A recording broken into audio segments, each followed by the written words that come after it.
We be tripping. It's our trip planning segment that we do every once in a while to help you better prepare for your Disney vacation. And today, it is all about Walt Disney World. It's a huge place. There's so much to know before you plan a trip there. It's overwhelming for most people, which is why we thought, hey, maybe it would be good to figure out what would have been very helpful to know prior to our first trip to Walt Disney World.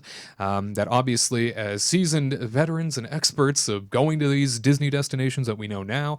And so I figured, why not share the wealth and help folks understand that there are some things that you might not ever see at Walt Disney World that otherwise might be a great part of your vacation, and you might not see it because you just didn't know it was there. You just didn't understand that it was a part of the experience. It's so big, twice the size of Manhattan is Walt Disney World. Crazy to think about, you know, and as you drive around, you start to realize very quickly, as all of the freeway signs have mouse ears, that I'm not in Kansas anymore. So, Shireen, when it comes to what you wish you would have known before your first trip to Disney World, what comes to mind? I get very lucky. I got very lucky because I went when I was 6. And I don't remember much. Yeah. But then I went many times as a cast member, and I had many cast member friends give me a lot of details, like things to do, things I should have known. So one of the things is like to take a full 5 days. That's something I only did 4. I'm like, one day each park, I'm good. Right. That's smart. But there's so much more to see. Yeah. So I think 5 days is like, that's the day you go back to a park that you wanted to look at more. Mm-hmm. So yeah, definitely 5 days. So do you think, because I've often thought about that too, and when I get people that ask me, and I always scale it based on obviously who's going, right, for the audience. So I sometimes will think, all right, if they're older and they can't get around as easy, I usually add 2 days to it for the sake of rest, you know, for the sake of just find some time to relax and do a resort day or something like that. Also allows you the opportunity to go home early on a certain day if you need to, and then go back later. But yeah, when it comes down to it, I think maybe the audience is a good thing to think about in that regard. But you know, if you're young and rugged like Shireen over here, and you're ready to take on the world, 5 days is good for you. Yeah, we do like a red eye and then go straight into the park. That's what I do. Atta girl. I feel like that's the cast member way. Yeah. Maximize. Right. Yeah. If you're like a culinary person too, or somebody who likes to go out and get drinks or whatever, I think adding a couple days is important as well, because there's so much to do that's not in the parks too. Right. I mean, it's like incredible. There's more. I almost feel like there's more to do outside of the park sometimes than there is inside. It's like kind of crazy how much there is. And Katrina being a known alcoholic, I'm sure that's really helpful for her. Well, she's known classy. Excuse me. Oh, I'm sorry. Yes. Known So to be we use the classy. term classy to replace alcoholic. Yeah. But yeah, no, she definitely needs those extra days. Yeah, exactly. Right. Yeah. No, good for her. Yeah, it's a relax there.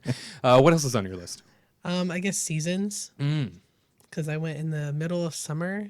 Oh God. July. Oh, yep. I was like, let's try it for the hours, you know, like longer hours, more opportunities for experiences, because a lot of things are closed in January and February. So you would say go during summer? No. I mean, well, here's the thing. Because of the extended hours. That's what I just got from it. Yes. Okay. But the heat was like too Unbearable. insane for me. Sure. I just could not. We left Epcot early. We went there for a few days. I'm not coming back tomorrow. Maybe I just am not used to humidity anymore. I would recommend going in January if you want to just like relax, enjoy, walk around. Yeah. Be cool. Little less in terms of crowds, Yeah, and exactly. even though time. a lot of things have changed in the Disney calendar year, really no off season anymore, and obviously Epcot having a festival every 10 minutes, so things have definitely changed there. But you know, come January, I've noticed that like the first 2 weeks are dedicated to cast members from Disneyland going to Walt Disney World. Yeah, all my old friends from Disneyland are there, like right now. Yeah, and last week, that's the trip. You have to do it every year. I'm not surprised. And you're absolutely right. It's a great time to go. Weather usually very mild in January, if not a little chilly. You throw on a sweatshirt, but a lot less rain. It tends to be in their winter, and a lot more during their summer and fall. So, you know, it's also something to think about. I think a really good trip planning note there. But my first trip was in July, and I went with friends and they just said, "Oh, come along with us. We're Disney Vacation Club members. This will be great." So it was kind of like one of those trips where, I mean, I was incorporated into the group, and so I didn't really have any input on when we went. It was just we're going. Sure. Yeah. So I go. What a learning experience that was. July It's a in lot. Orlando. It was a nightmare. Yeah. It's Insanely horrible. busy, and it's just too warm. Yeah, just disgusting. Yeah, you walk. You're basically spending your day trying to run in and out of air conditioning and trying to find places to rest. Well, and the longer you're there too, the more that's going to drain you. Like I was there. I was lucky enough. I've told this story before. I was lucky enough to go for a month when I was in 6th grade, and we got sick at like week 1.5 because it was so hot. Yeah. You're sweating so profusely, and then you go inside where they knock the temperature down to 60, and so you go from shivering to sweating over and over again, and it made us not feel good. Makes a huge impact on you. Yeah, we went in February last year. A friend of mine and we went in February thinking it was going to be perfect, right? It was going to be a great time because it was between the holidays that fall in January and February that a lot of schools might be taking advantage of. So we were like, this will be great.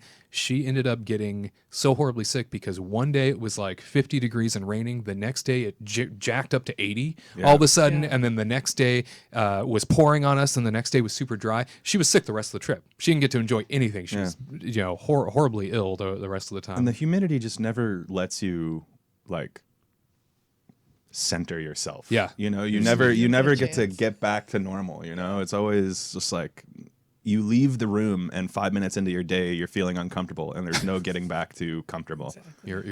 You're wading through pea soup the whole day. And everyone around you is just like and we're all in this line waiting to go on the ride, and on the ride we just thank goodness I'm in like some air conditioning or I'm sitting or something. Absolutely. Anything else on your list? There was another. I can't think of it at the moment. That's all right. We can always circle back to you.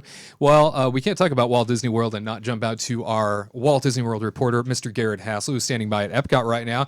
Mr. Hassel, when it comes to Disney World, you didn't grow up there. It's not something that you've always had in your backyard. So what do you wish you would have known before your first trip? So I have two things. The first thing was something that was brought to my attention by my lovely girlfriend, Ariel.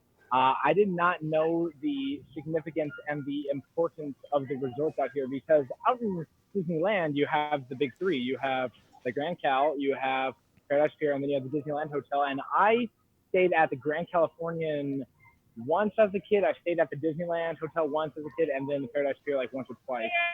And so I didn't know how important the resorts are out here, not just because for housing, but just because of how much storytelling is involved in them. Say, for example, my girlfriend, her and her family stayed at the Beach Club Resort, and that is now my favorite resort just because of how well it is themed and just the overall feeling it creates. So knowing that every resort has a different feel and has a different is something I wish I would have known because now I love going to the resorts. Like just like when Tyler and Katrina were out here, they spent a ton of time exploring their resort as well as the other ones. So I love the resorts out here now. They are truly unique and they add a storytelling element, and that is where your vacation begins. You begin by entering this world as a resort, and then you go off to the four parks and 2 water parks. Yep, destinations unto themselves, the resorts at Walt Disney World are. And Tyler, when it comes to some of the things you wish you would have known, what's on your list? What do you think? So I think the first thing for me, and I feel like everybody's going to start thinking I'm like Mr. Moneybags or something, but we know you are. Okay, thank you. Quite all right. I just want everybody to know. Yeah. I think actually a really important thing to do is to think about possibly doing club level at one of these resorts. Oh, swanky. Because club level, for anybody that doesn't know, club level is basically there's a lounge area for you to relax. There's kind of hors d'oeuvres and drinks and, not mixed drinks or anything. I just mean like, Coca-Cola and things like that. And you can go and relax in these spots whenever you want to at your resort. And then on top of that, the people that work there are like the friendliest cast members I've ever met every single time. We have had some of the best experiences we've ever had just dealing with these specific cast members. They'll help you with whatever they can.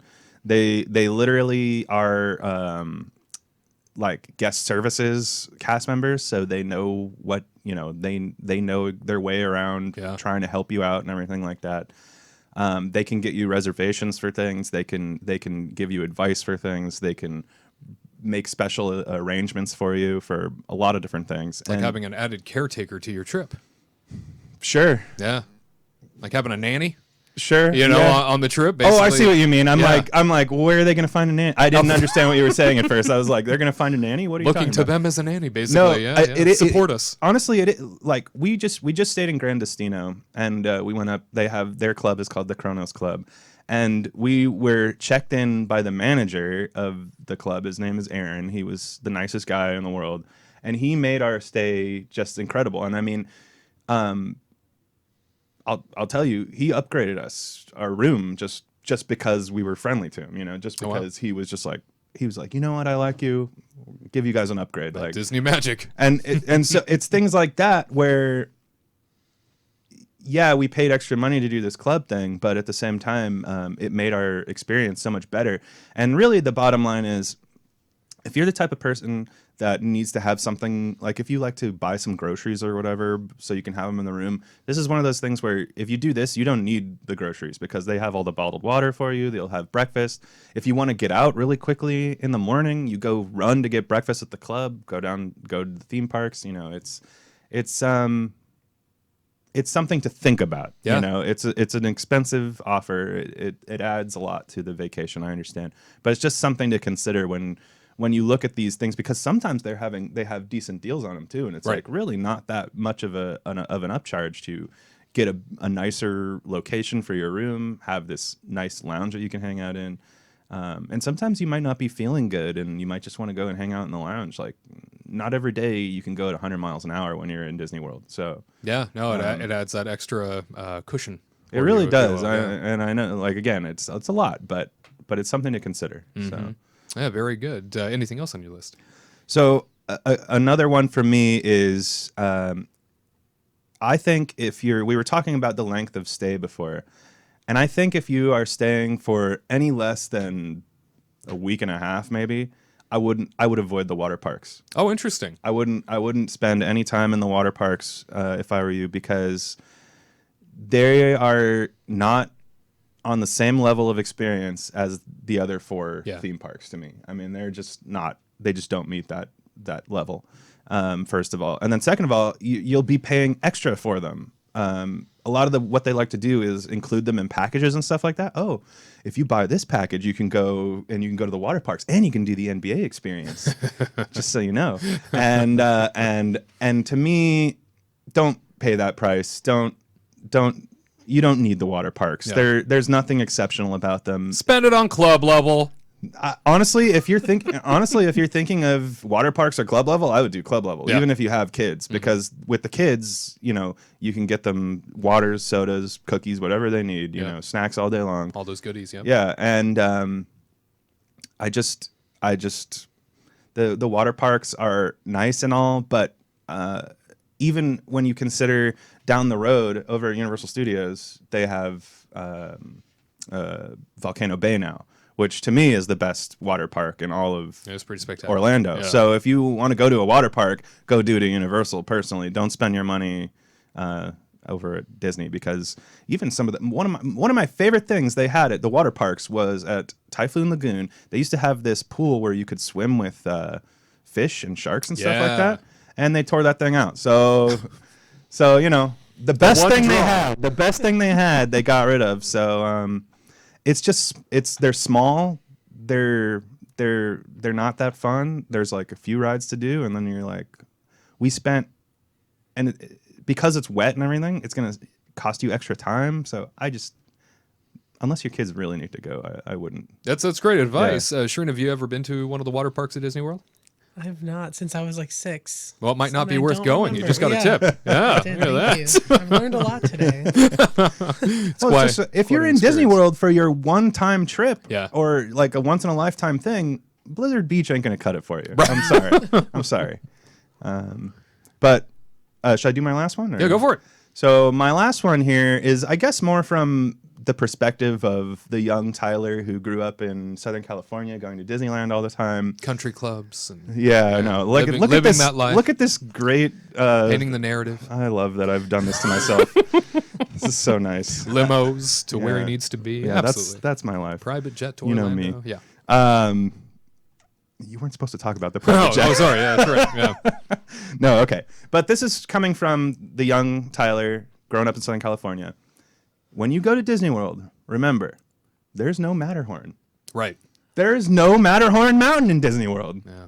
I went to Magic Kingdom as a young little sprout, and I was like, Tiny Tyler. I can't wait to go on Matterhorn. And they told no. me there is no Matterhorn here.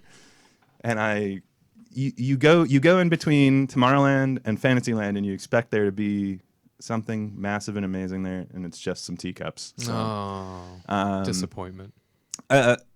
you know, that's kind of a joke one, but at the same time, yeah, like remember that there are certain rides there that you may expect to be there that aren't there. You know, Indiana Jones, Radiator Springs Racers. I mean, they're not going to be at Disney World, so I don't know.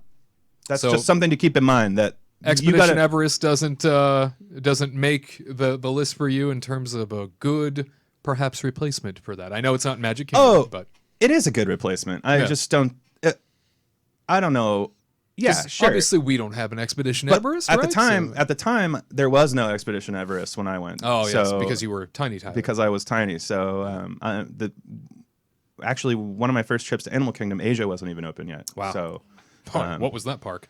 it was nothing. It was tree of life. There That's was it. literally. I remember one of my favorite things was it's tough to be a bug. Wow. You know? We've come a long way. There was no Cali River Rapids or anything like that. Anyway, so yeah, those are my three. Awesome. Just remember to look at the rides you want to ride. Make sure that ride is there because there is no Matterhorn. You're going to be disappointed if you think there's a Matterhorn, that's for sure. Shireen, did you happen to recall your other one? What actually. was it? It was just getting around. Yeah. So I didn't stay at the. I don't stay at the resort that much. Mm-hmm. I've only done that like maybe once or twice, because I tried to go on the cheaper side. Cast member life at the time. Yeah, sure. College student. Mm-hmm. I stayed off property, and my Uber driver got lost. Like they would get lost. Oh. 'Cause the roads and exits are so far. You have to cross one way and then go to another. And if you accidentally miss it, you have to go 20 minutes and turn around.